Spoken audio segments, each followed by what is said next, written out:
Naruto অ্যানিমেতে আমরা একের পর এক অনেক পাওয়ারফুল ক্যারেক্টার দেখতে পাই। কেমন হবে যদি এদের মধ্যে একটা র্যাঙ্ক করানো হয় ফ্রম উইকেস্ট টু স্ট্রংগেস্ট। এদের মধ্যে নাম্বার 4 আর 5 তোমরা ভাবতেও পারবে না। আর নাম্বার 1 যে ক্যারেক্টার আছে তাকে তো অনেকে চিনেই না। ভিডিওটি অনেক বেশি ইন্টারেস্টিং হতে চলেছে, কিপ ওয়াচিং।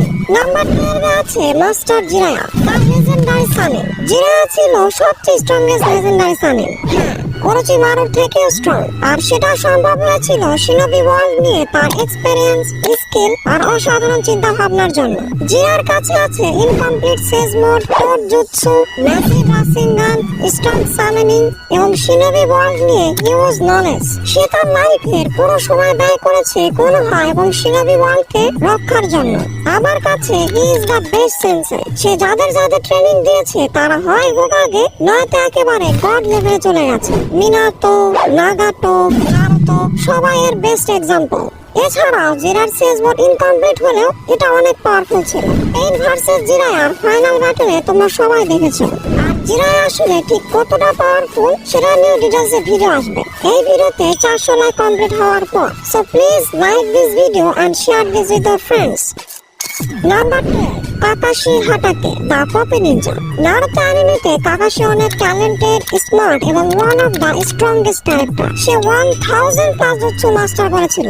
এছাড়াও সে 5 চাক্রা নেচারে সবগুলো মাস্টার করে ফেলেছে। ওয়াটার, উইন্ড, ফায়ার, আর্থ এবং লাইটনিং সবকিছু। যারা নারুতো অ্যানিমে খুব ভালো করে দেখেছো তারা জানো এটা কত বড় অ্যাচিভমেন্ট। এছাড়াও কাকাশি একজন নন উচিয়া হয়েও শারিঙ্গান, এমনকি মাঙ্গেকেও শারিঙ্গানের অ্যাবিলিটিকেও অনেক উচিহাদের থেকেও ভালোভাবে ইউজ করেছিল। কাকাশির কাছে ছিল চিদারি এবং কাউরির মতো পাওয়ারফুল জুৎসু, যার জন্য সে আমাদের লিস্টে নাম্বার 11 এ আছে। তাহলে একবার ভাবো সামনে ঠিক কতটা পাওয়ারফুল ক্যারেক্টার আসতে চলেছে। নাম্বার 11 এ আছে ইতাচি উচিহা, দা গেনজুৎসু মাস্টার। নারুতো অ্যানিমেতে ইতাচির ট্রু পাওয়ার বা পটেনশিয়াল আমাদেরকে আসলেই দেখানো হয়নি। আর একটু স্ক্রিন টাইম এবং ক্যারেক্টার ডেভেলপমেন্ট পেলে সে হয়তো টপ 5 এ থাকতো। যাই হোক, তারপরে ইতাচি অনেক পাওয়ারফুল এবং স্মার্ট শিনোবি ছিল। সে তার গেনজুৎসু, আওয়াগেরাসু এবং সুসানে ইউজ করে অনেক পাওয়ারফুল থেকে পাওয়ারফুল ক্যারেক্টারকে হারাতে পারবে। ইতাচিকে নিয়ে খুব ইন্টারেস্টিং একটা ভিডিও আসতে চলেছে, আশা করি সেটা তোমাদের অনেক ভালো লাগবে।